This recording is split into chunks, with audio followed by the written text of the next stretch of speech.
general, we do things for one of three reasons: by conviction, by obligation, or by interest. Let us see how, in the case of sustainability, the three can coincide. Sustainability, we hear this word every day, lots of times, in the mass media, in the social media. All the big brands are including this mention in their communications. The smaller brands are following as well. But is this only a trend? Is this a passing fad? Or is sustainability here to stay? Well, some speak of the age of responsibility. The truth is that we're living today very interesting, very challenging times around sustainability, around sustainable finance.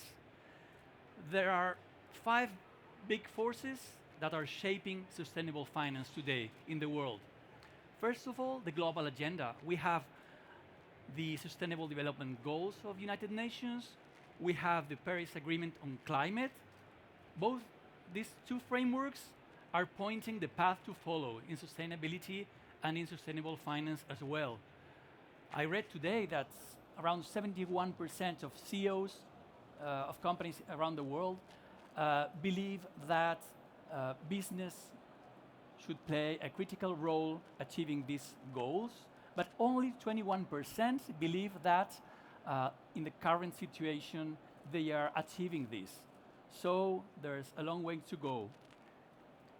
These goals carry not only managing risks, but entail as well a huge market opportunity. We'll see this later on. Then investors, a very important stakeholder group. More and more institutional investors, huge investment funds, are joining the United Nations Principles for Responsible Investment. We get messages all the time from the biggest funds in the world. Remember Larry Fink, the CEO of BlackRock, reminding investee companies that sustainability matters and that companies should integrate this into their business if they want to be eligible for BlackRock's investments, for example. Then regulators and supervisors. We are also getting signals from regulators and supervisors. We'll see some of these initiatives later on. And then last but not least, technology. We usually think about sustainable solutions as expensive solutions, more expensive than the regular or the standard ones. This isn't necessarily true. We have big data, we have artificial intelligence, we have augmented reality, Internet of Things, we have blockchain. All these technologies can help sustainability get mainstream and not be the expensive and hard solution to go.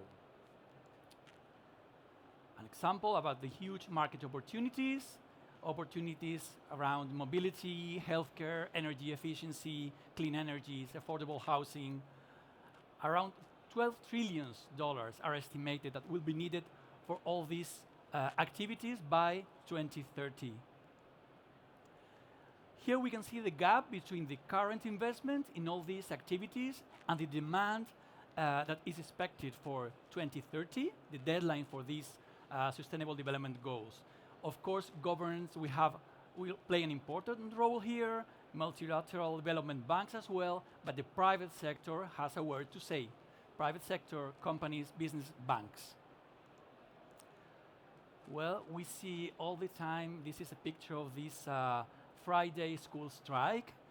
Millennials, new generations, are changing their consumption patterns. They are changing business culture. Most of them, almost 70% of millennials interviewed, said that for them, values in a company are much more important than the salary they would get there working there. Some figures here. These are the percentage. This is the percentage of studies out of more than 200 studies that show a positive correlation between sustainable performance and financial performance in a company. Lower cost of capital, improved operational performance, or a positive influence on the performance of shares of the company. So we can think sustainability can be rewarding as well. As a logical consequence of all this, sustainable investments is growing, reaching around $30 trillion in 2018, mostly in Europe and the US, but we can see as well a dramatic increase in other geographies. Regulators, supervisors, is this mandatory? Is sustainability mandatory today? Well, as usual, we start with recommendations, with soft law that end up to become mandatory. So we have an example, the European Union Action Plan for Sustainable Finance Growth. They have 3 goals and 10 actions, among which the taxonomy, we have to speak a common language. To be comparable, sustainable finance should be the same for BBVA, for other peers, so this can be comparable. Sustainability in disclosure and accounting, very, very important. The market, investors need to have more and better information on climate-related, environmental and social matters of companies. Creating standards and labels is another of the 10 actions that this plan has. Creating labels means we can't offer green products to clients if they really aren't green. So it's very important to have green labels, to be clear about that, and to avoid greenwashing somehow. ESG in ratings, well, all of us know Standard & Poor's and Moody's and Fitch and all these financial credit agencies. ESG, environmental, social, governance matters, have to be embedded into their criteria. A threshold of minimum factors or variables around environmental and social matters should be included in these ratings, so ratings can provide a holistic picture of the company, not financial from one side and environmental, social, and governance for the other. Institutional investor duties, this is about fiduciary duty. Asset managers must take into account sustainability when investing their clients' money. TCFD, another initiative, this stands for the Task Force on Climate-Related Financial Disclosure. This was born after all the financial crisis. The Financial Stability Board decided to create this task force in order to avoid a new financial crisis happen in the future. So this is about, as I said, providing more and better information on how businesses, how companies manage climate change matters, how they integrate climate risks into their risk management model. Recommendation areas are around governance, strategy, risk management, metrics and goals. Some banks are working, like BBVA, in a pilot with other banks and United Nations, and testing different methodologies in order to know what are the physical risks and transition risks we are facing regarding our lending portfolio.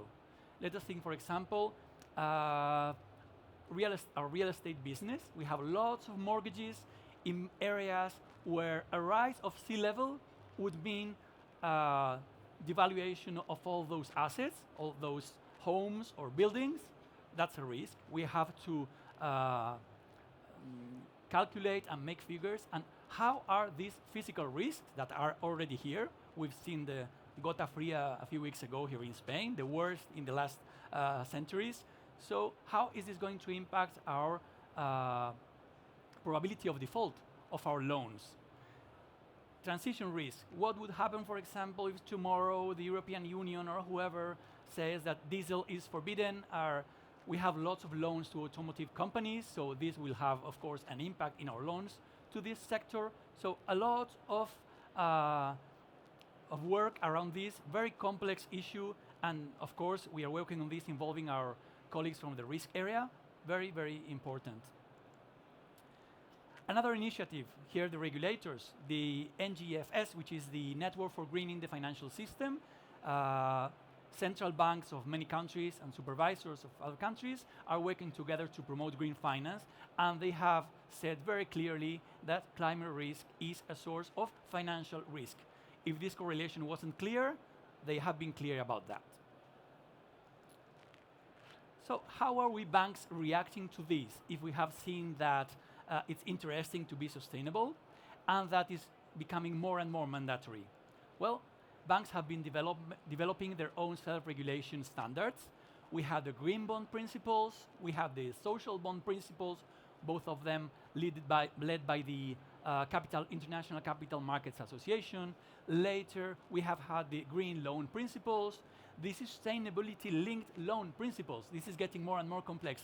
These are loans where, for example, the pricing evolves and changes according to the environmental performance certified by a third party or a score in sustainability of the company. So, very interesting, everything what's moving around green business and green finance. All companies, all banks, BBVA and its peers are working on green mortgages, are working on loans for electric cars, loans to improve the energy efficiency of neighborhoods, of homes. So lots of initiatives of all the banks.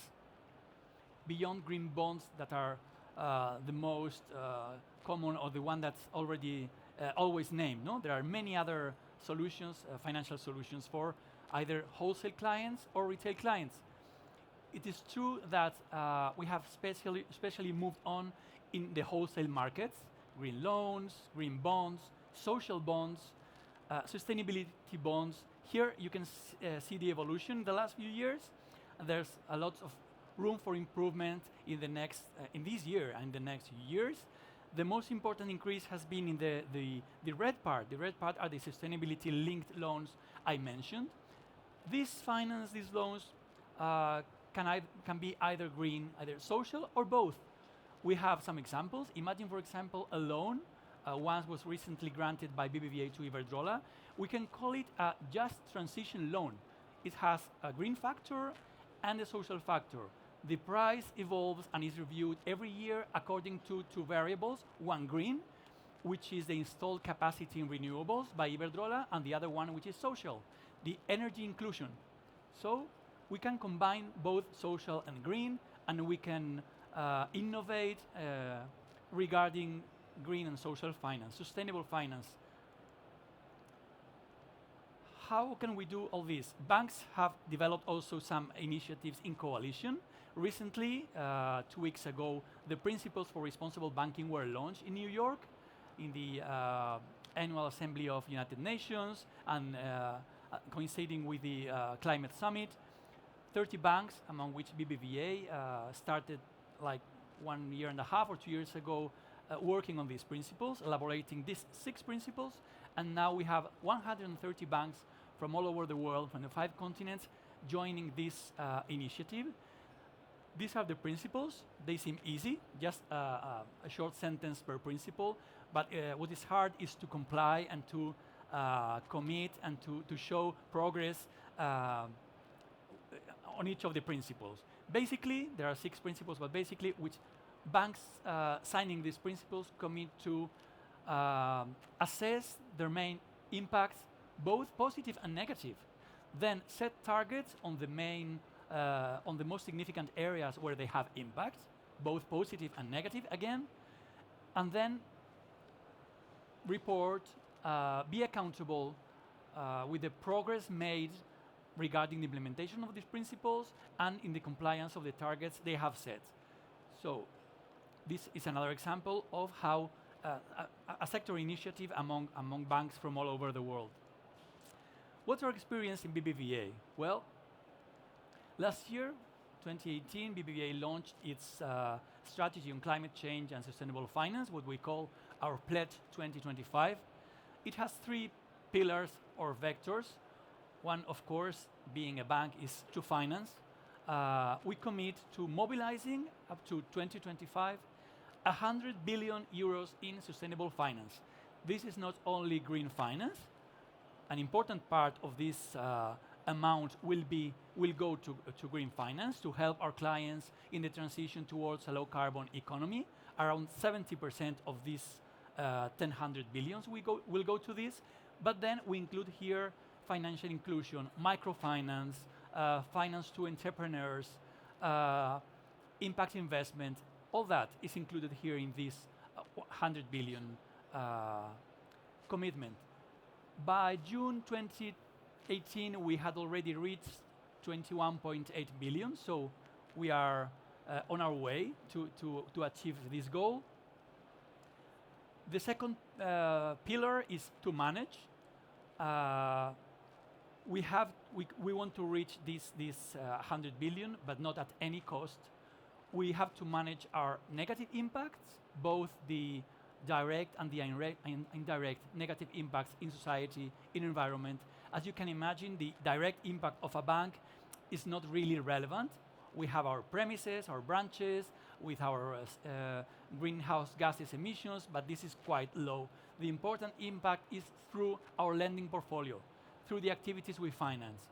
So when we say we are going to manage our impacts in order to minimize the negative ones and to maximize the positive ones, we mean, for example, having a norm which we launched last year in order to have a specific due diligence and enhanced due diligence in those sectors that are especially that especially impact environment. For example, mining, energy, infrastructure, or agribusiness. We have specific norms which are public in our website regarding those sectors. Coal, financing coal, for example, or tar sands, or palm oil. All that is in our norm. Our goal is to progressively align to the Paris Agreement on climate, not to reach the 2 degrees, and if possible, stay at 1.5 degrees. This is too ambitious. This is a huge task. We can't do this on our own. So the third pillar of this strategy of BBVA's sustainable finance and climate change strategy is to engage with all our stakeholders. We mentioned before some initiatives, some sector initiatives. We work a lot with the Spanish Banking Association, with the European Banking Federation, with all our peers in general. But we also engage with NGOs. They help us, for example, shape our norms. They say, hey, this is not enough for us. You should be more strict on coal. Or what are you doing with tobacco? Or have you thought about the impact of tar sands? You should go this way. So we have a full dialogue with many NGOs regarding tax responsibility, for example, on many subjects. Civil society organizations, investors, of course. We have our roadshows, we have calls. Every week almost we get questionnaires from investors asking on things related to environmental, social matters. So engagement with all the stakeholders. Some of these initiatives I mentioned before, the TCFD recommendations, all these completed with financial education, especially with retail clients, and the responsible principles I mentioned before. So I mentioned by conviction, by interest, by obligation. This tries to show that BBVA is also convinced about this. It's aligned with our purpose, which is to bring the age of opportunity to everyone. So quite a challenge. We were used to our speech around digitalization in the last few years. People were quite shocked when our CEO in the last AGM was talking like 15 minutes about sustainability. They said, is this the new speech? You're not talking anymore about digitalization? Well, those two speeches are not exclusive. They are compatible, they are complementary. And what we're doing now involves a huge transformation on the same scale as digitalization, but with much more at stake. The planet is at stake, climate, environment. So this is more or less what I had to say. Thank you very much. I don't think that we have time for questions, but I will be around, so happy to talk with you about anything you need. Thank you. Thank you, Emilio. Thank you very much.